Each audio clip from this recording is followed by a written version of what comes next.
ማግስት ሚዲያ። ሰላም ጤና ያስጥልን የማግስት ሚዲያ ቤተሰቦች፣ ለዛሬ መርጠን ያዘጋጀንላችሁን መረጃዎች በማስከተል እናቀርባለን። ገጻችንን ሰብስክራይብ እና ላይክ በማድረግ አብሮነታችንን እናጠናክር እያልን በማስከተል ወደ ዜና ርዕሶች እናልፋለን። የቀድሞ የትግራይ ክልል ጊዜያዊ አስተዳደር ፕሬዝዳንትና አሁን የጠቅላይ ሚኒስትሩ የምስራቅ አፍሪካ ጉዳዮች አማካሪ ጌታቸው ረዳ አዲስ ፓርቲ ሊመሰርቱ ነው።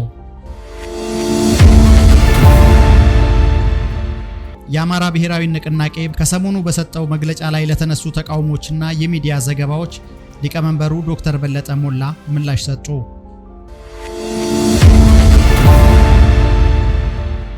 በሚሊዮን የሚቆጠሩ ሰራተኞች መሰረታዊ ፍላጎታቸውን ማሟላት እየተቸገሩ መሆኑን የኢትዮጵያ ሰራተኞች ማህበራት ኮንፌዴሬሽን ገለጸ።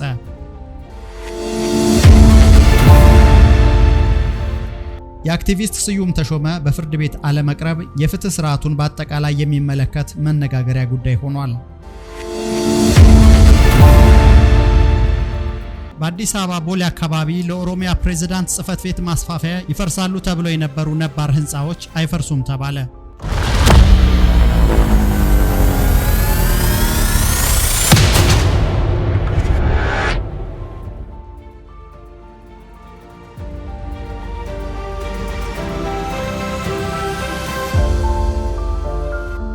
ማግስት ሚዲያ።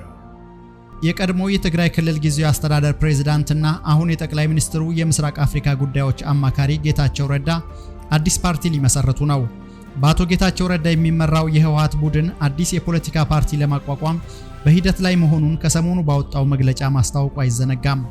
በምዝገባ ሂደት ላይ የሚገኘው አዲሱ ፓርቲ በሊበራል ዲሞክራሲ ጽንሰ ሐሳብ የሚመራና ትግራይ ሊበራል ዲሞክራሲያዊ ፓርቲ የሚል ስያሜ እንደሚኖረውም ተነግሯል። ስያሜው በመስራቾች የተመረጠ በመሆኑ በቀጣይ ጉባኤ ሲካሄድ ሊጸድቅ ወይም ሊቀየር ይችላል ተብሏል። በዶክተር ደብረጽዮን ገብረ ሚካኤል የሚመራውና በአቶ ጌታቸው ረዳ የሚመራው ለሁለት የተከፈለው ህወሓት አንዱ ከአንዱ ጋር ሲካሰስ የቆየ መሆኑ አይዘነጋም። አሁን አዲስ ፓርቲ ለመመስረት በዝግጅት ላይ የሚገኘው በጌታቸው ረዳ የሚመራው ክንፍ ይህን መረጃ ይፋ ያደረገው በዶክተር ደብረጽዮን የሚመራው የህወሓት አንጃ የኢትዮጵያ ምርጫ ቦርድ ባስቀመጠው ቀነ ገደብ ጉባኤ ማካሄድ ባለመቻሉ ከፓርቲነት ሊሰረዝ ጫፍ በደረሰበት ጊዜ ነው። በአቶ ጌታቸውና በጓዶቻቸው ሊመሰረት በዝግጅት ላይ ያለው አዲሱን ፓርቲ መመስረት ያስፈለገው የህወሓት ህጋዊነት ሊያበቃ መሆኑን ተከትሎ የህወሓት የፓርቲ ዓላማዎችን ለማሳካት የሚያስችል አዲስ የፖለቲካ ፓርቲ ለመመስረት በመገደዳቸው መሆኑ ተገልጿል። ክልላዊ ፓርቲ ሆኖ ለመመዝገብ እየተዘጋጀ ያለው የትግራይ ሊበራል ዲሞክራሲያዊ ፓርቲ ህገ ደንብና ፕሮግራሞቹ ተረቀው የተጠናቀቁ መሆኑንና በአሁኑ ጊዜም የደጋፊዎች ፊርማ በማሰባሰብ ላይ እንደሚገኝ ተሰምቷል።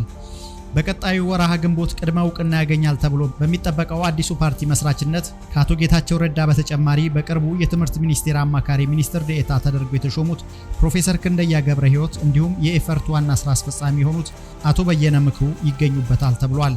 ይህ በእንዲህ እንዳለ በዶክተር ደብረጽዮን የሚመራውና አሁን ላይ ጊዜያዊ አስተዳደሩን ስለመቆጣጠሩ የሚነገርለት የህወሓት ክንፍ እንደ አዲስ አልመዘገብም በማለት የምርጫ ቦርድን ጥያቄ ውድቅ ያደረገ ሲሆን በቀጣዮቹ 2 ሳምንታት እንደ ፓርቲ እውቅና የማያገኝ ከሆነ መዘዙ የከፋ ነው የሚል መግለጫ አውጥቷል። የአማራ ብሔራዊ ንቅናቄ ከሰሞኑ በሰጠው መግለጫ ላይ ለተነሱ ተቃውሞችና የሚዲያ ዘገባዎች ሊቀመንበሩ ዶክተር በለጠ ሞላ ምላሽ ሰጡ። ከሰሞኑ የአማራ ክልልን ወቅታዊ ሁኔታ፣ የኤርትራን የሀገርነት መስረታ እንዲሁም የኢትዮጵያን የባህር በር ጥያቄ የተመለከተ መግለጫ ወጣው የአማራ ብሔራዊ ንቅናቄ ሊቀመንበር ዶክተር በለጠ ሞላ መግለጫው ላይ ለተነሱ ጥያቄዎችና የሚዲያ ዘገባዎች ምላሽ ሰጡ። ከሰሞኑ በኢኖቬሽንና ቴክኖሎጂ ሚኒስትሩ ዶክተር በለጠ ሞላ የሚመራው አብን ስራ አስፈጻሚ በወቅታዊ ጉዳዮች ላይ መምከሩን ገልጾ መግለጫ ማውጣቱ የሚታወስ ነው። ንቅናቄው በዚሁ መግለጫው ላይ የኤርትራን የሀገርነት መስረታ ሂደት እንደማያምንበት በመግለጽ የኢትዮጵያ የባህር በር ጥያቄ መንግስታዊ ትኩረት የሚሰጠው አጀንዳ እንዲሆንም ጠይቋል። አዲስ አበባ ቢሮ ያለው የኤርትራ መንግስት ተቃዋሚ ብርጌድ ንሓመዱን ጨምሮ የተለያዩ ፖለቲከኞችና ሚዲያዎች በኤርትራ ላይ እንደተጠራ የጦርነትና የወረራ አዋጅ አድርገው እንደሚመለከቱት ገልጸው አስተያየት ሲሰጡበት ተስተውሏል። ሊቀመንበሩ ዶክተር በለጠ ሞላ ለእነዚህ አስተያየቶችና የሚዲያ ዘገባዎች በማህበራዊ ትስስር ገጻቸው በሰጡት ምላሽ አብን በቅርቡ ያወጣውን መግለጫና በአንኳር አጀንዳዎች ዙሪያ የወሰዳቸውን አቋሞች ተከትሎ ቁንጮ ባንዳዎች ክፉኛ እንደሚያማቸው ቀድሞንም እናውቅ ነበር ሲሉ ጽፈዋል። የጊዜ ጉዳይ ካልሆነ በቀር የባህር በር ጉዳይ የሚፈጸም ፍትህ እንጂ የማይፈጸም ከንቱ ምኞት አይደለም ያሉት ሊቀመንበሩ ኢትዮጵያ አባይን ገድባለች፣ የባህር በር ባለቤትም ትሆናለች። ይህንን ለትዝብትም ይሁን ለምስክርነት መዝግባችሁ ያዙት ብለዋል። የባህር በር ጥያቄ እነ ፕሮፌሰር አስራት ወልደየስ ያራምዱት የነበረ አጀንዳ መሆኑን ያስታወሱት ዶክተር በለጠ ሞላ ድምጻቸው በወቅቱ አድማጭ ቢያጣም ከንቱ ጩኸት ሆኖ አለመቅረቱንና በድጋሚ ወደፊት መምጣቱን በምላሻቸው አክለው ገልጸዋል። በዶክተር በለጠ ሞላ የሚመራው የአማራ ብሔራዊ ንቅናቄ ጉባኤ ካደረገ በኋላ መሰል አቋሞችን እያራመደ ቢሆንም የህዝብ ተወካዮች ምክር ቤት አባል የሆኑት የቀድሞ አመራሮች የንቅናቄውን ህጋዊ አለመሆን ገልጸው እየተቃወሙት ይገኛሉ። በሚሊዮን የሚቆጠሩ ሰራተኞች መሰረታዊ ፍላጎታቸውን ማሟላት እየተቸገሩ መሆኑን የኢትዮጵያ ሰራተኞች ማህበራት ኮንፌዴሬሽን ገለጸ። ኮንፌዴሬሽኑ ይህን የገለጸው በመጪው ሐሙስ በዓለም አቀፍ ደረጃ ለ136ኛ በኢትዮጵያ ደግሞ ለ50ኛ ጊዜ የሚከበረውን የሰራተኞች ቀንን አስመልክቶ በሰጠው ጋዜጣዊ መግለጫ ነው። ሰራተኞች የሚከፈላቸው ደሞዝ አነስተኛ ሆኖ እያለ ከፍተኛ የገቢ ግብር ስለሚቆረጥባቸው መሰረታዊ ፍላጎታቸውን እንዳያሟሉ ሆነዋል ያለው ኮንፌዴሬሽኑ አሁንም በሚሊዮን የሚቆጠሩ ኢትዮጵያውያን ሰራተኞች የኑሮ ሁኔታ አሳሳቢነቱ ቀጥሏል ሲል አስታውቋል። በዚህ የሰራተኞች አነስተኛ ገቢ ላይ የዋጋ ግሽበት ደግሞ ተጨማሪ ጫና እየፈጠረ ነው ያለው ኢሰማኮ ኑሯቸው ከእጅ ወደ አፍ የሆኑ ሰራተኞች አሁን እየተከፈላቸው ባለው ዝቅተኛ ደሞዝ የኑሮ ውድነቱን ጫና መቋቋም አቅቷቸዋል ብሏል። በሌላ በኩል ሰራተኞች ራሳቸውንና ቤተሰባቸውን ለማስተዳደር ባልቻሉበት ሁኔታ ተጨማሪ ክፍያ ከሰራተኛው ደሞዝ መቁረጥ የበለጠ ኑሮን ስለሚያባብሰው ሊታይ እንደሚገባ አሳስቧል። የመንግስትና የግል ሰራተኞች ከደሞዛቸው ላይ ተቆራጭ በማድረግ ለአደጋ ስጋት የሚሆን ክፍያ እንዲፈጽሙ የሚያስገድድ ረቂቅ አዋጅ ለሕዝብ ተወካዮች ምክር ቤት የውጭ ግንኙነትና ሰላም ጉዳዮች ቋሚ ኮሚቴ መመራቱ የሚታወስ ነው። የኢትዮጵያ ሰራተኞች ማህበራት ኮንፌዴሬሽን መንግስት ላቀረባቸው ጥያቄዎች አስቸኳይ ምላሽ እንዲሰጥ በመጠየቅ የዘንድሮውን የዓለም የሰራተኞች ቀን እንደሚያከብር የኢሰማኮ ፕሬዝዳንት አቶ ካሳሁን ፎሎ ተናግረዋል። ኮንፌዴሬሽኑ የዘንድሮውን በዓል በዋጋ ንረትና ካለበት በማይነቃነቅ ደሞዝ ከእጅ ወደ አፍ በሆነ ኑሮ በልቶ ማደር እየተቸገረው ያለውን ሰራተኛ እውነታ የሚያንጸባርቅ ነው ብሏል።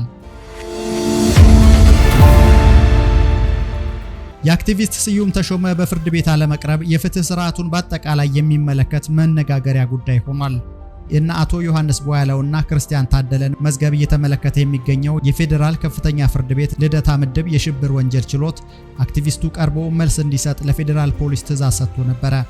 ይሁን እንጂ ስዩም ተሾመ የተባለውን ግለሰብ በትላንትናው ዕለትም ለሶስተኛ ጊዜ የፌዴራል ፖሊስ ግለሰቡን አላገኘሁትም የሚል ምላሽ ሰጥቷል። የችሎቱ ዳኞች የኢትዮጵያ ፌዴራል ፖሊስ ተቋም ግለሰቡን ለደህንነቱ ሲባል እጀባ እያደረገለት እንደሆነ እንደሚታወቅ፣ ነገር ግን ፍርድ ቤቱ እንዲያቀርበው ትዕዛዝ ሲደርሰው አላገኘሁትም የሚል ምላሽ መስጠቱ በፍትህ ስርዓቱ ላይ ያለውን ንቀት የሚያሳይ ነው ማለታቸው ተዘግቧል። ዳኞቹ አክለውም ግለሰቡ መሃል አዲስ አበባ ተቀምጦ የፍርድ ቤቶችን ዳኞች ስም ሲያጎድፍ እየዋለና ከችሎቱ አቅምን በላይ መሆኑን ጠቅሰው የፍርድ ቤቱ የበላይ አመራሮች ጉዳዩን ለማስቆም አለመሞከራቸው እንዳሳዘናቸው ተናግረዋል ተብሏል። አሁንም ግለሰቡ በፖሊስ ተይዞ ካልቀረበና የዳኞችንም ስም የሚያጎድፍ ከሆነ ስራችንን ለማቆም እንገደዳለን ሲሉ ተናግረዋል። አቤቱታውን ያቀረቡት አቶ ዮሐንስ ቦያለው በበኩላቸው የአቃቤ ሕግ ምስክሮች ለደህንነታቸው ሲባል የስም ዝርዝራቸው እንዳይደርሰን ተከለከልን እያለ በአቃቤ ሕግ አቶ ኢዮስያድ አበጀ በኩል ለአቶ ስዩም ተሾመ ተሰጥቶት በማህበራዊ ሚዲያ ማን እንደሚመሰክርብን ነግሮናል። ፍርድ ቤቱ የሚቀጣንም ቅጣት ከወዲሁ ግለሰቡ እየነገረን ነው። እኛ በሕግ ቁጥጥር ስር እያለን ይህ ሁሉ ዘመቻ ሲፈጸምብን ፍርድ ቤቱ ለምን ማስቆም አልቻለም ሲሉ አቤት ብለዋል። ችሎቱ በበኩሉ አሁን ጉዳዩ ከናንተ ወጥቶ የፍርድ ቤቱ ጉዳይ ሆኗል። ከዚህ ችሎትም አልፎ አጠቃላይ የፍትህ ስርዓቱን የሚመለከት እየሆነ ነው። ለፌዴራል ፖሊስ ደጋግመን መጻፋችንን ታውቃላችሁ። ማቅረብ የሚችለው ፖሊስ ነው። ፖሊስ የፍርድ ቤቱን ትዕዛዝ ካልፈጸመ የፍትህ ስርዓቱ ጥያቄ ውስጥ እንዳለ ይጠቁማል። ለጊዜው ይሄ ችሎት ማለት የሚችለው ይህንን ብቻ ነው ሲሉ ዳኞች በምሬት ተናግረዋል። የፌዴራል ፖሊስ ለአራተኛ ጊዜ ስዩም ተሾመን አስገድዶ ፍርድ ቤት እንዲያቀርብ ችሎቱ ለሚያዝያ 30 ቀን 2017 ዓ.ም ተለዋጭ ቀጠሮ ሰጥቷል። በአዲስ አበባ ቦሌ አካባቢ ለኦሮሚያ ፕሬዝዳንት ጽህፈት ቤት ማስፋፊያ ይፈርሳሉ ተብለው የነበሩ ነባር ህንፃዎች አይፈርሱም ተባለ። በቦሌ ኦሎምፒያና ፍላሚንጎ አካባቢ ቂርቆስ ክፍለ ከተማ ወረዳ 1 31 ህንፃዎች ለኦሮሚያ ክልል ፕሬዝዳንት ጽህፈት ቤት ማስፋፊያ ይፈርሳሉ ተብሎ ለባለ ንብረቶቹም ተነግረው የነበረ መሆኑ ይታወሳል። የቂርቆስ ክፍለ ከተማ አመራሮች ኤቢሲ ትሬዲንግ፣ ሂጅራ ባንክ ዋና መስሪያ ቤት፣ ቢሞምር ሪል ስቴትን ጨምሮ በርካታ በአካባቢው ለሚገኙ የህንፃ ባለቤቶች ይህንኑ አሳውቀው ነበረ። ይሁንና ማግስት ሚዲያ ከባለ ንብረቶቹ መካከል ያነጋገራቸው ምንጮች ባለፈው ሳምንት ከተለያዩ የወረዳ ክፍለ ከተማ እንዲሁም የአዲስ አበባ ከተማ አስተዳደር አመራሮች ጋር ውይይት መደረጉን ገልጸውልናል። አክለውም በተለይም ከአዲስ አበባ ከተማ ከንቲባ አዳነች አቤቤ ጋር የነበራቸው ውይይት የከተማ አስተዳደሩ ካቢኔ ህንፃዎች እንዲነሱ የሚለውን ውሳኔ እንዳልወሰነና እንዳላጸደቀው እንደነገሯቸው አብራርተዋል። ቦታው በሚገባ የለማ በመሆኑ ህንፃዎቹ የሚፈርሱበት ምክንያት እንደሌለ፣ ወደፊት መነሳት ካለባቸውም ከባለ ንብረቶቹ ጋር በፈቃደኝነት በሚደረግ ውይይት እንጂ በዚህ መልኩ አይደለም ማለታቸውን ሰምተናል። ይህ ብቻ ሳይሆን ከተማ አስተዳደሩ ባልወሰነበት ሁኔታ ስለሚፈርሱ ህንፃዎችና ስለሚከፈላቸው ካሳ እስከ መወያየት የደረሱ አመራሮች ላይ እርምጃ ይወሰዳል ነው የተባለው። የተወደዳችሁ የማግስት ሚዲያ ቤተሰቦች ለዛሬ የተዘጋጁላችሁ መረጃዎች እነዚህ ነበሩ። ሰላም ይብዛላችሁ።